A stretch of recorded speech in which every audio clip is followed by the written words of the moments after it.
Nouvel indicateur à ajouter à votre panel de trading. C'est un indicateur qui est très important, peu importe les unités de temps qu'on regarde, qu'on fasse du scalping, du day trading ou du swing trading, il marche sur toutes les unités de temps. Je commence avec la petite phrase du jour. Comme d'habitude, qu'est-ce qu'on a? Un bon trader n'est jamais le dernier à quitter la soirée. Ici, je ne parle pas de fatigue, de gestion de l'effort et d'être productif dans sa journée de travail en tant que trader. Je vais encore parler d'une autre analogie. Imagine, tu arrives à une soirée. Que tu sois un gars ou une fille, il y a cette personne au fond de la salle, cette target qui te plaît, qui t'intéresse. Eh bien, si tu veux te créer une opportunité, est-ce qu'il faut attendre la fin de la soirée? Quand la piste de danse, elle est bandée, que tout le monde est là et qu'il a déjà parlé avec ta target? Que toi, peut-être que pour te donner les moyens, tu t'es alcoolisé? Enfin, tu vois, t'empiles, on va dire des choses qui vont pas te donner toutes les chances de pouvoir rencontrer cette personne et de repartir avec. À l'inverse, le bon trader, lui, qu'est-ce qu'il va faire? Il va saisir cette opportunité avant les autres. Et il va y aller quand personne n'ose y aller. C'est un petit peu justement ce qu'on peut voir à travers l'Open Interest. Et quand est-ce qu'il va y aller? Il va y aller au début de soirée, quand il est frais, quand il n'y a personne sur l'opportunité et il n'est pas alcoolisé. Voilà, il essaye d'effacer toutes les choses qui pourraient être négatives pour se donner les meilleurs moyens de réussir. Même si ça ne marche pas à chaque fois, c'est pas grave. Hey, c'est le mec du montage. Si tu kiffes ce genre de vidéo, n'hésite pas à t'abonner. Avant de définir ce qu'est l'Open Interest, il faut absolument qu'on note une information très importante. Premièrement, je rappelle le marché spot. Qu'est-ce que c'est? C'est le fait d'acheter et de détenir du Bitcoin sur le long terme. Je ne suis pas un spéculateur court terme. Nous, l'Open Interest, qu'est-ce que c'est? C'est des personnes qui vont ouvrir des positions, qui sont intéressées par le marché. Open, ouverture, intérêt, intéressé. Ils ouvrent des positions d'intérêt sur un marché de spéculateurs à court terme. Qu'est-ce que c'est? Le marché des dérivés. Donc sur les cryptos, on l'appelle futur. À l'extérieur, on peut l'appeler dérivé, des fois CFD. En gros, c'est ce deuxième prix qui reflète le marché spot. Mais on est bien sur un marché de spéculateurs à court terme. Il faut bien le prendre en compte avant que je puisse donner la définition. Ensuite, deuxième chose, qu'est-ce qu'on peut faire sur le marché des dérivés? Deux choses, de nouveau, encore deux possibilités. Un, on peut acheter, parier à la hausse. Deux, on peut vendre, parier à la baisse, ce qui n'est pas possible sur le marché spot. Et c'est très important de le comprendre pour savoir comment va se construire l'Open Interest. On a bien les deux leviers, l'achat ou la vente. Maintenant, je donne un exemple pour vraiment définir ce qu'est l'Open Interest, les intérêts ouverts sur le marché avec ce petit bocal. À chaque fois que quelqu'un va ouvrir une position, par exemple une position acheteuse, je vais la mettre dans notre petit bocal pour montrer ce qui se passe sur l'Open Interest. On vient d'ouvrir une position de 100 $. Qu'est-ce qui se passe sur l'Open Interest? L'Open Interest augmente de 100 $. Si jamais j'ai une deuxième position qui vient rentrer, qu'est-ce qui se passe sur l'Open Interest? Il monte à 200 $. Si jamais on ajoutait une position vendeuse, parce que quelqu'un pense que le marché va baisser, qu'est-ce qui va se passer sur l'Open Interest? Eh bien, il va aussi augmenter de 100 $. Pourquoi? Parce que ce sont tous les intérêts ouverts sur le marché. Première chose à vraiment comprendre.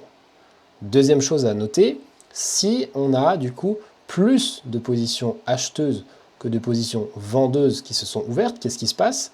Bon, l'Open Interest continue de monter, on est d'accord, mais vu qu'on a une pression acheteuse, c'est aussi le prix. Le prix du Bitcoin ou de l'actif qu'on regarde va aussi fortement augmenter. Donc si on rajoute à un moment donné, par exemple, des nouvelles positions vendeuses en masse, en surnombre, qu'est-ce qui va se passer? On peut avoir l'Open Interest qui monte alors que le prix commence à descendre. C'est une possibilité. Et par ce biais de corrélation, décorrélation, on va essayer d'analyser qui est rentré sur ce marché, qui a fait augmenter ou baisser l'Open Interest, qui a fait augmenter ou baisser le prix de l'actif qu'on regarde.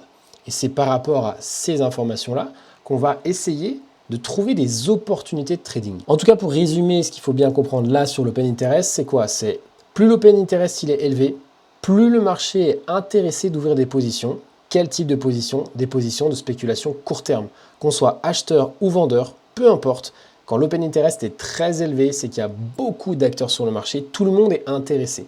Est-ce qu'il faut faire comme tout le monde pour gagner? Est-ce qu'il faut faire comme 90% des traders pour essayer de gagner? Ou est-ce qu'il ne faudrait pas faire l'inverse? C'est la question que je vous pose et on va voir les exemples suivants. Je rappelle l'exemple du début de la vidéo par rapport à cette fameuse piste de danse, comment nous on pourrait faire pour faire partie du top 10% et repartir avec la personne qu'on espérait tant rencontrer à cette soirée, ou alors simplement trouver les meilleures opportunités de trading. Si dans une situation A, tu as le prix qui baisse alors que l'open interest monte, ça veut dire qu'il y a une divergence entre l'indicateur et le prix. A l'inverse, pareil, situation B, le prix monte, l'open interest descend, nous avons aussi une divergence, comme tu l'as dû voir sur le RSI. Il y a ici une indication que le prix de l'actif ne réagit pas comme les spéculateurs court terme. Ça devient très intéressant. Il faut essayer de comprendre pourquoi le prix continue de monter alors que les spéculateurs sont en train de sortir. Peut-être que c'est les acheteurs spot qui sont en train de soutenir ce prix. Pourquoi est-ce que les autres s'en vont? Pourquoi est-ce qu'ils sont peureux? Est-ce que c'est pas le bon moment pour rentrer? Bref, ça c'est juste pour te faire réfléchir à la divergence et maintenant je vais te donner tous les exemples que j'ai à ma connaissance et qui m'ont permis déjà de gagner de nombreux trades. Quand je regarde les statistiques de mes vidéos, je vois qu'à partir de maintenant, vous n'êtes même pas 30% à regarder ce qui reste jusqu'au bout. Pourquoi les gens ne font pas d'efforts? Moi, je ne sais pas. Pourtant, ce que je sais, c'est pourquoi est-ce que vous faites partie des 90% de perdants. Parce que vous ne faites pas l'effort colossal que moi-même et d'autres ont déjà mis en place. À partir de maintenant, tu sais ce qu'il te reste à faire. Prends une feuille et un stylo, prends des notes. Ensuite, termine cette vidéo jusqu'au bout et regarde-la plusieurs fois.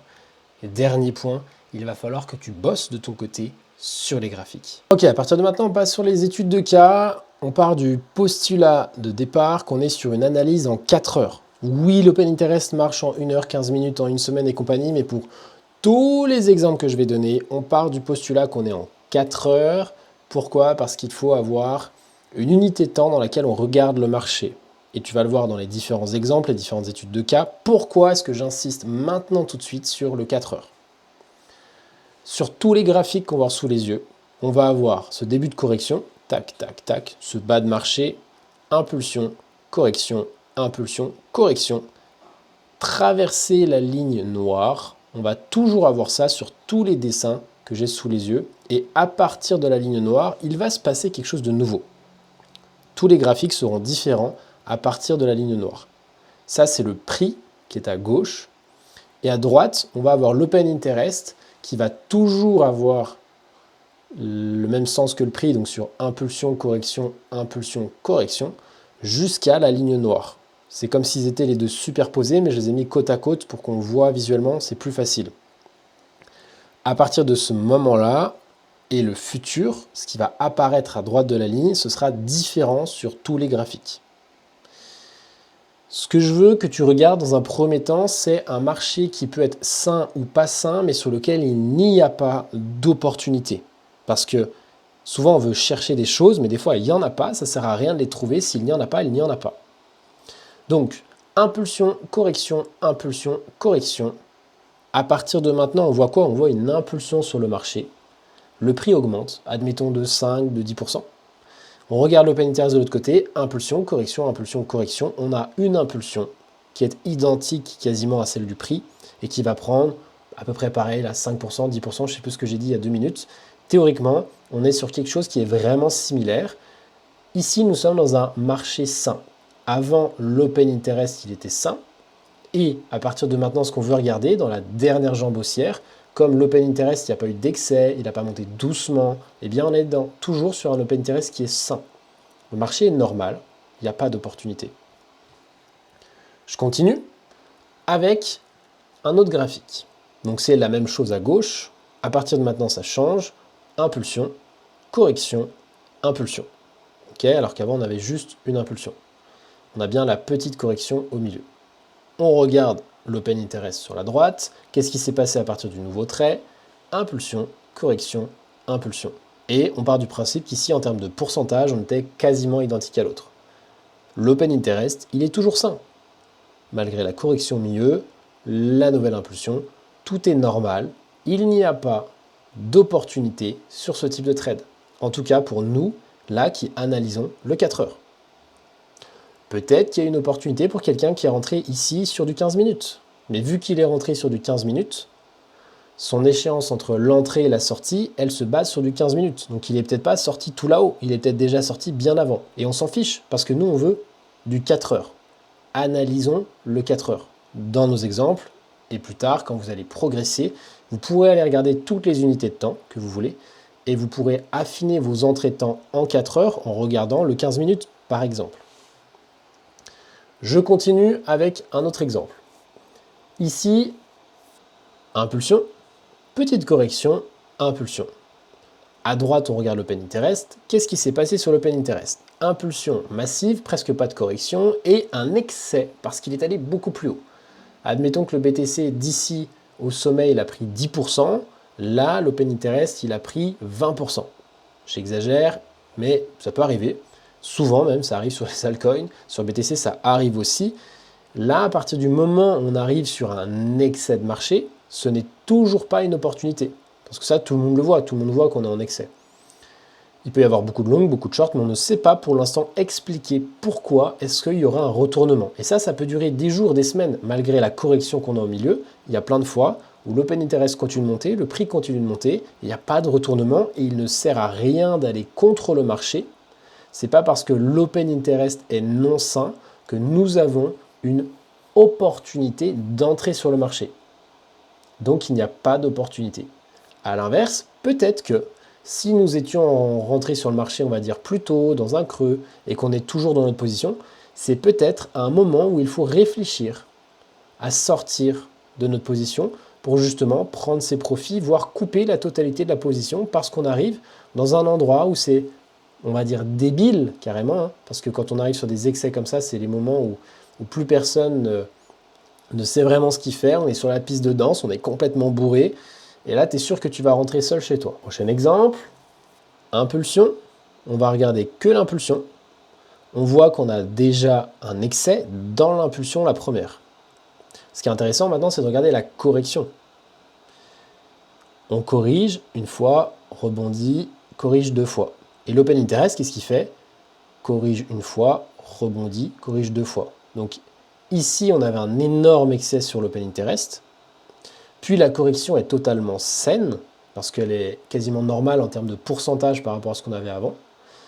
Donc on était en excès dans cette phase-là, on corrige de manière normale, mais on est toujours en excès, parce qu'on n'a pas corrigé la totalité de cette montée.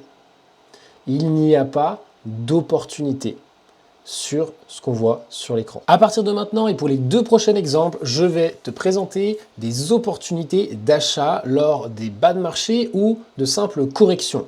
On va commencer avec une simple correction. On est ici sur BTC, on a cette belle impulsion.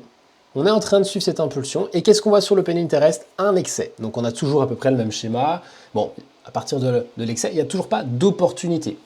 Lors de la correction qui va suivre, on a une petite correction sur le prix, admettons 5%.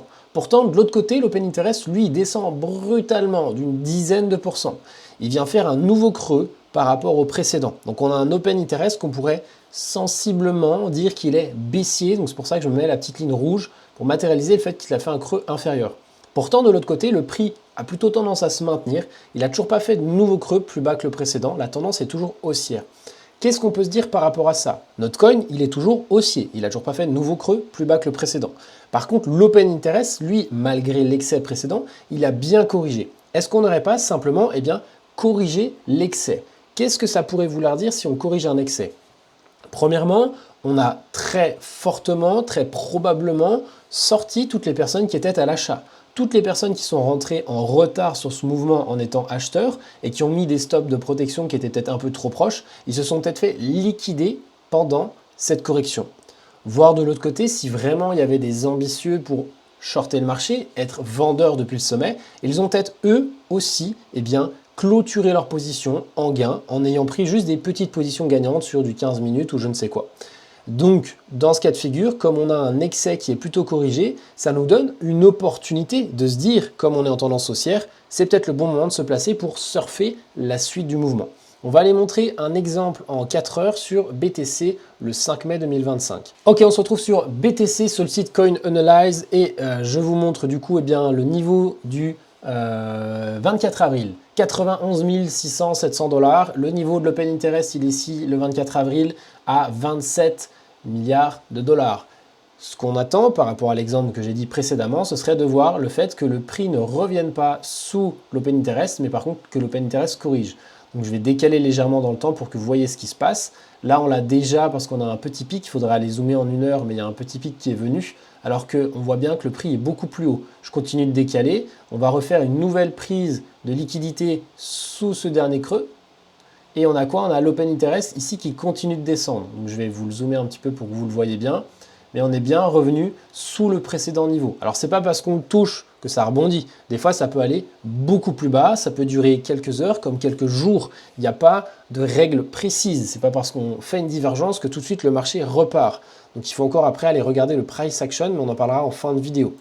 Dans tous les cas, ce que je veux que vous voyez, ce que je veux que vous constatiez, c'est que là, nous avons un prix qui fait des creux toujours plus hauts les uns que les autres. Alors qu'en dessous, normalement je me suis laissé une ligne rouge, alors qu'en dessous, l'Open Interest, lui, fait des creux. Alors c'est hyper léger, il fallait avoir l'œil, hein, mais il fait des creux plus bas que les précédents creux. Donc, potentiellement, on peut se dire, lorsqu'on a eu ces petits mouvements de hausse, on a des gens qui ont ouvert des positions, là par exemple, il y a eu peut-être un petit excès, eh bien, les gens qui ont ouvert des longues, soit se sont fait liquider pendant cette baisse, ils ont donc clôturé leur position de force, soit éventuellement les gens qui ont ouvert des positions vendeuses pendant cette baisse ont aussi pris des bénéfices. Et donc ici, le 5 mai, voire même après le 6 mai, on a moins de personnes intéressées par le marché, dans les spéculateurs court terme, que le 24 avril. Les gens sont un petit peu soucieux, se disent peut-être on va avoir un crash, peut-être qu'on va aller venir récupérer peut-être les liquidités qu'on a sous chacun des creux là, c'est une possibilité, hein. Mais ce qu'il faut se dire, c'est que s'il y a peu de gens qui sont engagés sur ce mouvement, alors que la tendance est haussière, eh ben, ça peut être une très bonne opportunité pour avoir une continuation. Et comme on peut le voir, hein, là j'ai déjà spoilé le résultat, qu'est-ce qu'on a comme résultat? On a une hausse relativement importante sur l'Open Interest. Donc là, on est quand même sur un cas de figure que je vais appeler rebond. C'est-à-dire qu'on est déjà dans une tendance, et à chaque fois qu'on a un creux, on rebondit. À chaque fois qu'on a un creux, on rebondit. Un creux, on rebondit. Et donc, on essaye d'acheter toutes ces petites corrections au cours d'une seule et même tendance. Ensuite, deuxième exemple, ce serait d'avoir en fait l'inverse. Nous avons le prix qui est fortement augmenté, l'Open Interest aussi, puis on a une correction et du prix en 2 temps, et de l'Open Interest en 2 temps. Pourquoi le 2 temps? On rappelle les vagues d'Elliott, très important de se dire ça. Et là, donc, on n'avait pas une toute petite correction avec un rebond, on a une correction qui va être beaucoup plus longue dans le temps. Le prix vient faire un nouveau plus bas que le précédent ou au moins une mèche de prise de liquidité, très important, alors que de l'autre côté, l'Open Interest ne corrige pas plus bas que ce creux. Donc c'est juste un schéma inverse à ce qu'on avait avant. Et qu'est-ce que ça veut nous dire peut-être? Alors, l'excès n'est pas corrigé. Tout à l'heure, l'excès était corrigé parce qu'on était plus bas. Alors, du coup, pourquoi on aurait une opportunité là? Pourquoi on aurait une opportunité? Parce que la divergence qu'on peut voir sous les yeux nous laisse penser, nous laisse vendre, nous laisse penser qu'il reste des vendeurs. Parce que si ici, les acheteurs avaient coupé toutes leurs positions, parce qu'ils se sont fait liquider sur la dernière jambe haussière, eh bien on devrait avoir un Open Interest plus bas. Donc si les vendeurs se sont pas fait sortir, c'est peut-être parce qu'il n'y en avait pas beaucoup en termes de ratio. Par contre, de l'autre côté, il y a peut-être beaucoup de gens qui étaient vendeurs sur le marché à partir de ce niveau-là. Et eux, quand est-ce qu'ils doivent prendre des profits potentiellement? Eh bien, sur le dernier creux. Ou alors, beaucoup plus bas. Et dans ce cas-là, eux, ils veulent soutenir un marché baissier. Et comme l'Open Interest n'est pas redescendu, on fait une partie de ping-pong. On a tenté de liquider des gens. Alors, on en a liquidé quand même, parce que l'Open Interest est bien redescendu. On a peut-être liquidé des longues, mais il reste tellement de monde dans le marché que, du coup, l'idéal serait de repartir, voir si au-dessus, on ne va pas liquider les longues. On va déjà vraiment rester concentré sur la prise de liquidité ici et une non-correction de l'excès, mais qui nous laisse penser qu'on a une opportunité d'achat. On va aller voir le mouvement du BTC le 5 août 2024 et là on sera sur un exemple en daily. BTC 5 août 2024, qu'est-ce qu'on a? Analyse en daily, hein. Je rappelle, on est en grosse unité de temps, on a une correction qui a duré de 13 mars jusqu'au 5 août. Là vous le voyez déjà, j'aurais pu le cacher parce qu'on ne sait pas ce qui va se passer dans l'avenir, mais on part du principe qu'on ne sait pas ce qui se passe après le 5 août.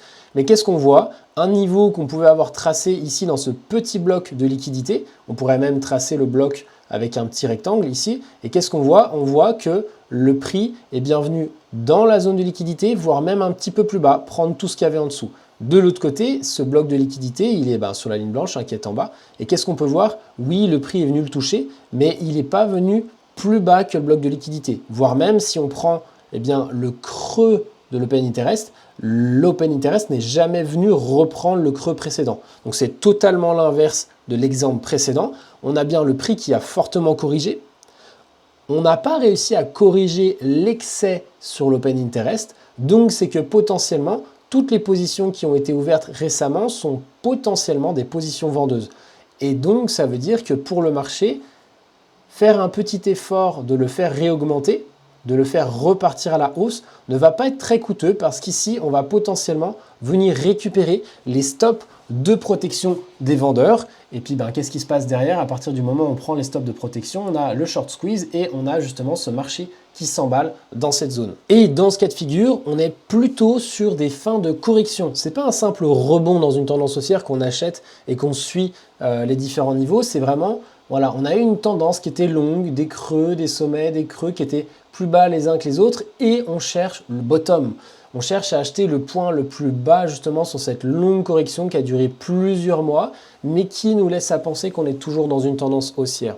Et si on voulait s'amuser, vous allez vous amuser de votre côté, aller chercher sur la plupart des creux qu'on a ici, on a aussi des opportunités d'achat beaucoup plus court terme. Pas d'avoir tout ce mouvement haussier derrière, mais juste de jouer les petites jambes haussières. Et à l'inverse, vous avez aussi des divergences dans l'autre sens pour aller chercher, on va le voir juste après, des corrections. Si tu ressens le besoin de te faire aider, de te faire accompagner ou simplement d'avoir une stratégie clé en main, n'hésite pas à retrouver le lien dans ma description. À partir de maintenant, je vais te donner donc deux exemples de marchés qui vont être plutôt baissiers ou en tout cas on essaye d'anticiper des positions vendeuses.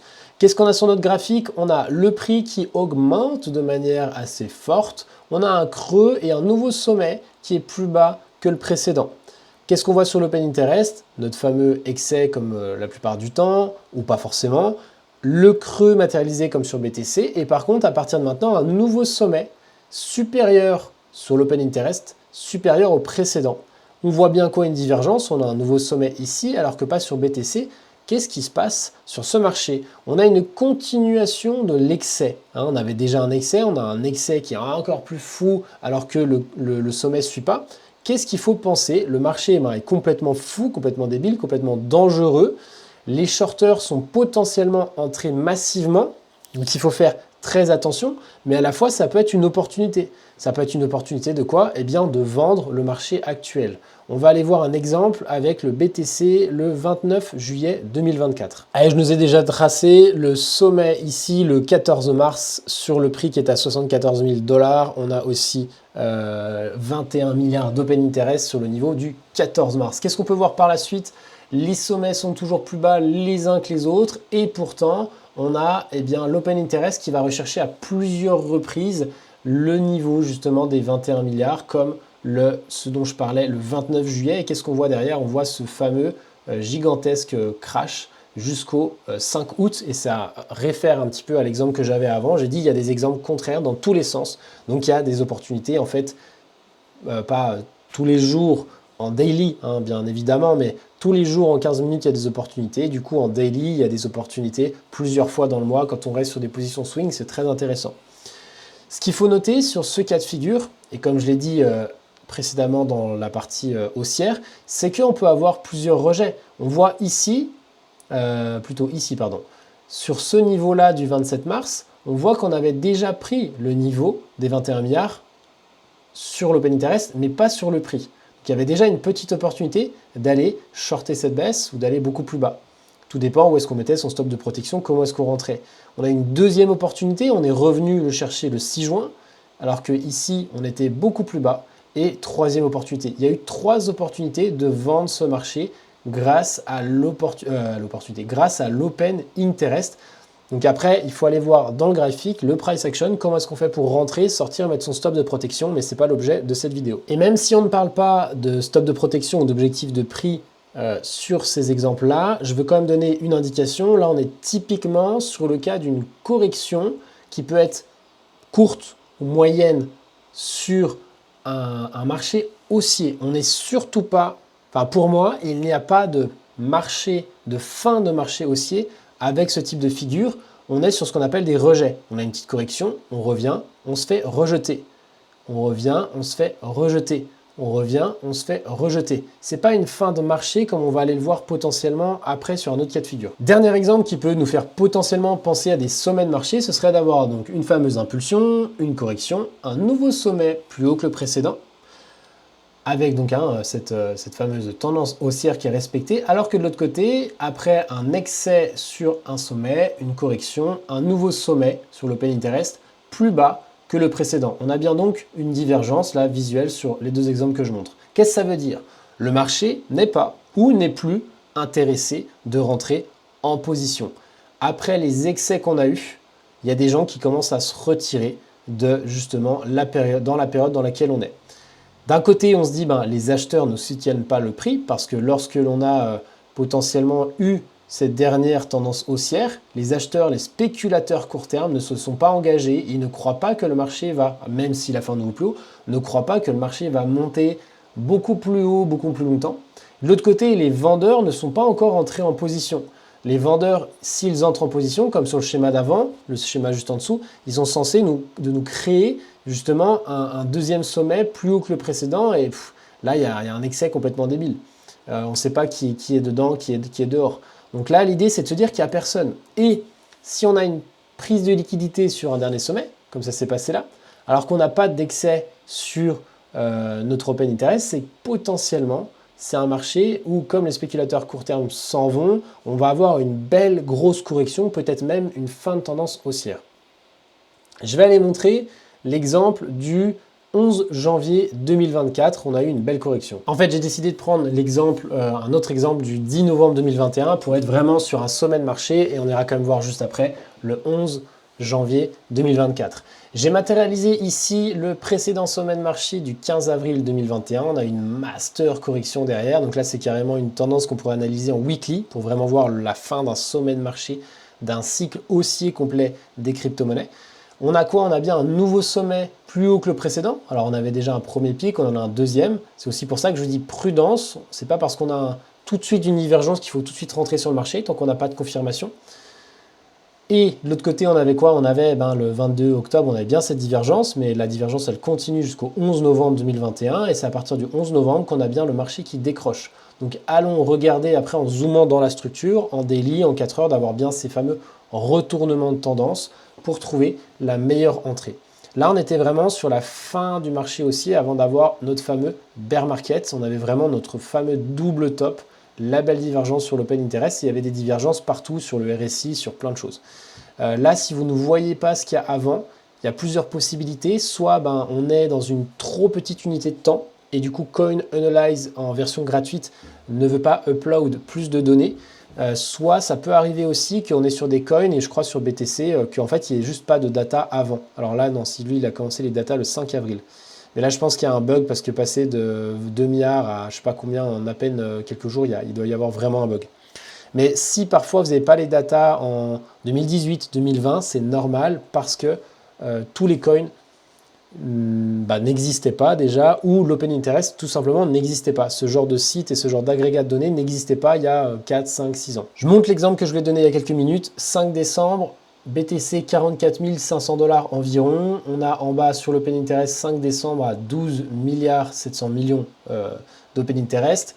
Qu'est-ce qu'on voit? On a l'open interest qui va avoir tendance à être baissier là jusqu'au 12 janvier, alors que de l'autre côté, on avait fait un nouveau sommet plus haut que le précédent le 2 janvier, un nouveau sommet plus haut que le précédent le 11 janvier, ainsi de suite.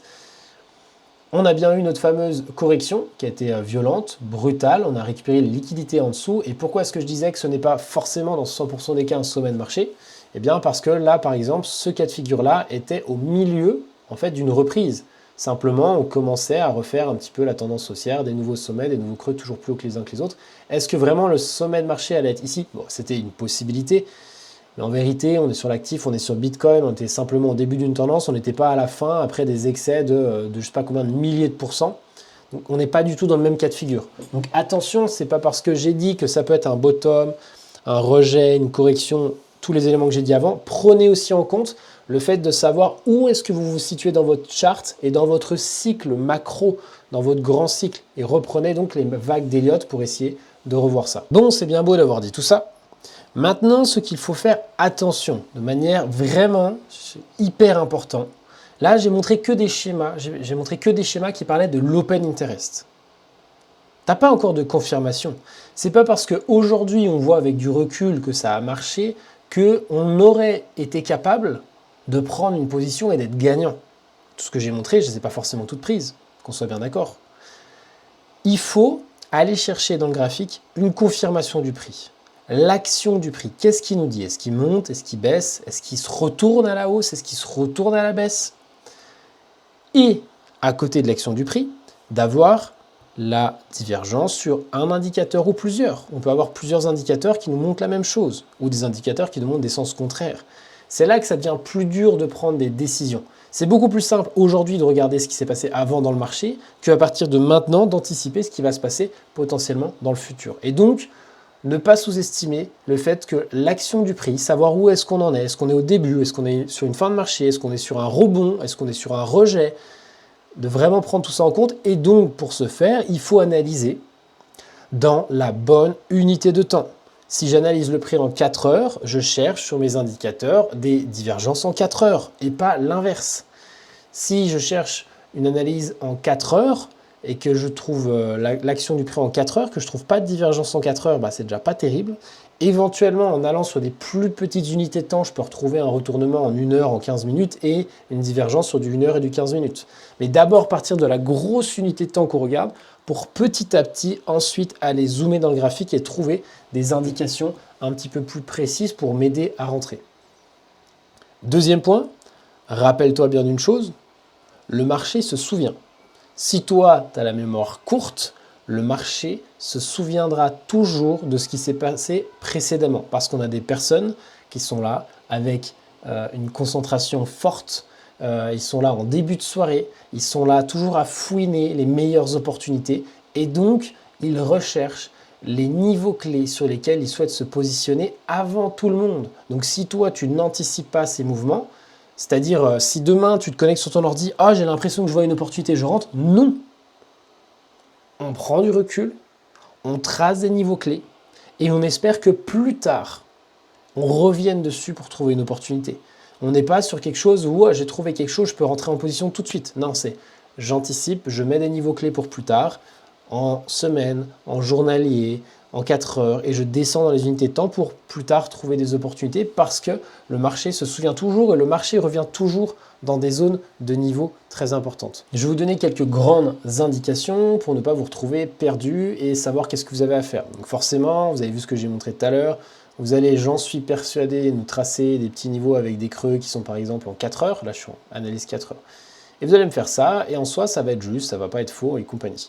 Mais vous allez parfois manquer du fait de prendre du recul et de dézoomer le graphique. Tout à l'heure, je vous ai montré des trucs en daily, on peut aller faire du weekly par exemple. On avait par exemple le dernier sommet qui est ici, et puis on avait un sommet intermédiaire qui est ici, correction A, B, et puis C jusqu'en bas du marché.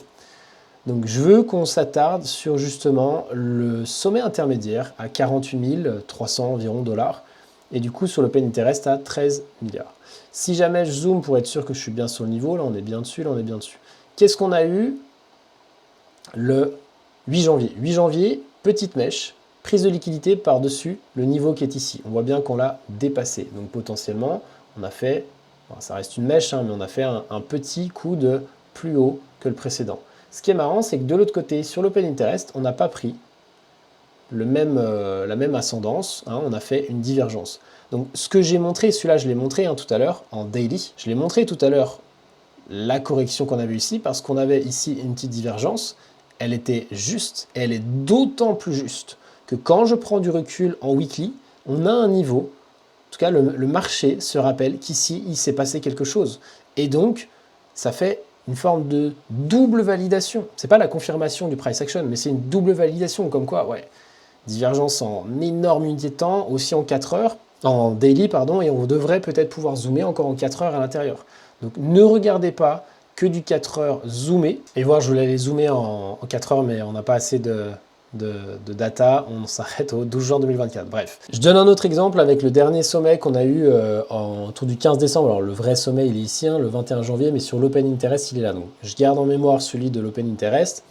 Éventuellement, je pourrais aussi garder en mémoire théoriquement celui qui est ici, parce que c'est le sommet du marché. Bref, ça me fait 2 niveaux au-dessus de ma tête. Là, actuellement, on a déjà eu... Bon, il y a ce creux-là, il y en a un deuxième, il y en a un troisième. J'ai déjà gardé les 2 qui sont en dessous de moi. J'ai borné mon prix.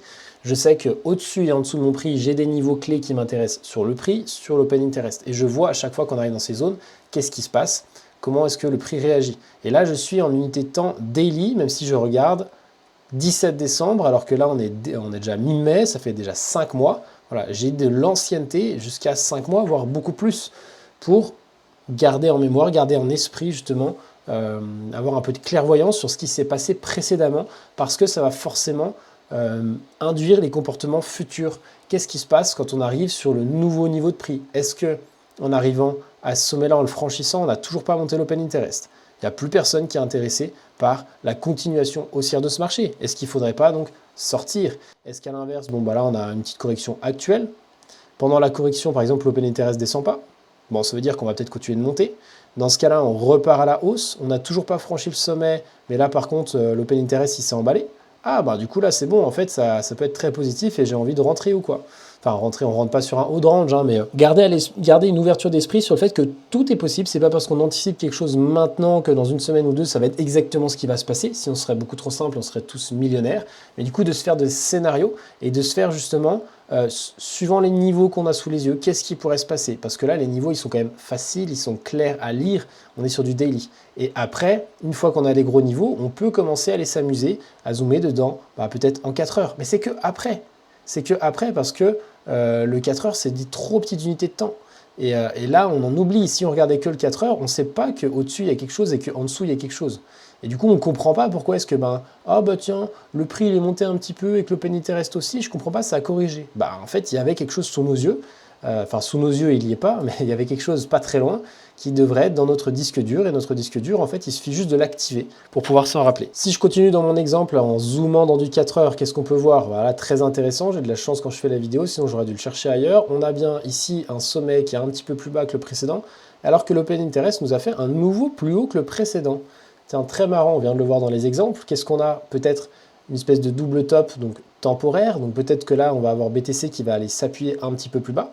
Et donc, quand est-ce que moi j'ai envie d'acheter BTC? Il y a plein de possibilités. Vu que là, on est dans du 4 heures, soit éventuellement quand on franchit lors de la prochaine jambe baissière, notre petite correction en A, B, puis C, si elle intervient, si on revient sous ce niveau en 4 heures, est-ce que l'Open Interest a fortement corrigé ou pas sous ce niveau?